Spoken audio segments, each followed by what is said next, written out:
ఒక ఊరిలో ఓ శిల్పి ఉండేవాడు. అతనికి ఓ రోజు మంచి దేవుని శిల్పం చెక్కాలి అని ఆలోచన కలిగింది.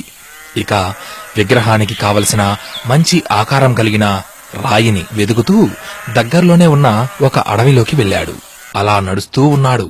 మధ్యాహ్నం అయిపోయింది. బగబగా మండుతున్న సూర్యుడి వేడిని అతను తట్టుకోలేని పరిస్థితి. అయినా సరే తన ఆలోచనను మార్చుకోలేదు. శిల కోసం వెదుకుతూనే ఉన్నాడు.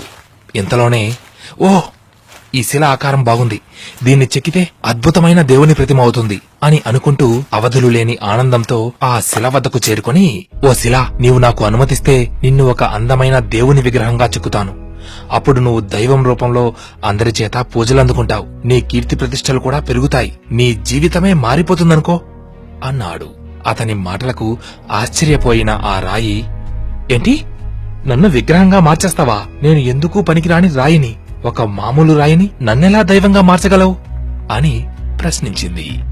అయ్యో, నా మాట నమ్ము, నిన్ను ఖచ్చితంగా దేవుని ప్రతిమలా మార్చగలను. కాకపోతే అని తన స్వరాన్ని నెమ్మది చేసిన అతనితో, కాకపోతే ఏంటి, ఆగిపోయావు, చెప్పు అంది.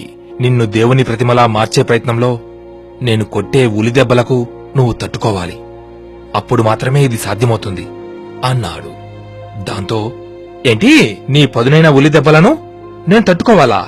ఓహో, అయ్యా, నాకు ఈ పూజలు పునస్కారాలు అవసరం లేదు, తమరు వెళ్ళవచ్చు అని ఆ శిల మొఖం తిప్పుకుంది. ఆ శిల్పి మరో మాట చెప్పి ఒప్పించే ప్రయత్నం చేసినా ఆ శిల మాత్రం, అయ్యా, నీకో నమస్కారం, నన్నిలా వదిలిపెట్టు, నీ మాటలు నేనిక వినదలుచుకోలేదు అని నిర్మోహమాటంగా చెప్పేసింది. ఇక నిరాశతోనే అక్కడి నుండి ఇంకాస్త ముందుకు వెళ్లిన ఆ శిల్పికి మరొక శిల కనబడింది. ఇంతకుముందు చూసిన శిల కంటే గొప్ప ఆకారం కాదు, కాని పర్వాలేదు అని ఆ శిలకు తన ఉద్దేశాన్ని వివరించాడు. శిల్పి మాటలు విన్న ఆ శిల్పం, అయ్యా, ఎవరి ప్రేమకు నోచుకొని నాకు ఒక రూపమిస్తానంటున్నారు. మీరు చేయబోయే గొప్ప కార్యానికి నేను అడ్డు చెప్పను. మీ ఉలి దెబ్బలను తట్టుకుని నిలబడే శక్తిని నాకివ్వమని ఆ భగవంతుణ్ణి ప్రార్థిస్తాను అంది. ఇక ఆ మాటలకు సంతోషించిన శిల్పి తన చేతికి పనిపెట్టాడు. ఉలి దెబ్బలను తట్టుకుని నిలబడిన ఆ శిల అంతకాలం దేనికి పనికి రాకుండా ప్రకృతిలో ఉన్న ఆ శిల వంపులు తిరిగిన అందమైన దేవుని శిల్పంగా మారిపోయింది. ఇక శిల్పి ఆ శిల్పాన్ని అడవిలోనే అక్కడే ప్రతిష్ఠించి వెళ్లిపోయాడు. అయితే అటువైపుగా తిరిగే బాటసారులు దేవుని రూపంలో ఉన్న ఆ శిల్పాన్ని గమనించి పూజలు ప్రార్థనలు చేయడం మొదలుపెట్టారు. కొన్నాళ్లకే అక్కడ విపరీతమైన రద్దీ ఏర్పడింది.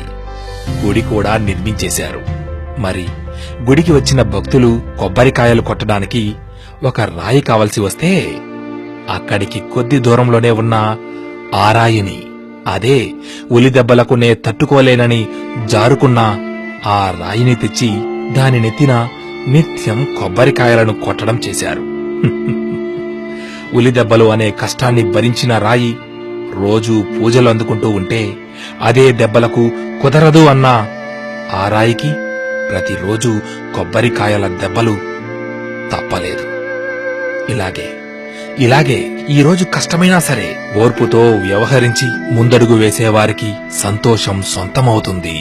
గుర్తుంచుకో మిత్రమా, ఓర్పు ఎంత కఠినంగా ఉంటుందో దాని ఫలితం అంత అద్భుతంగా ఉంటుంది. ఏమంటావ్?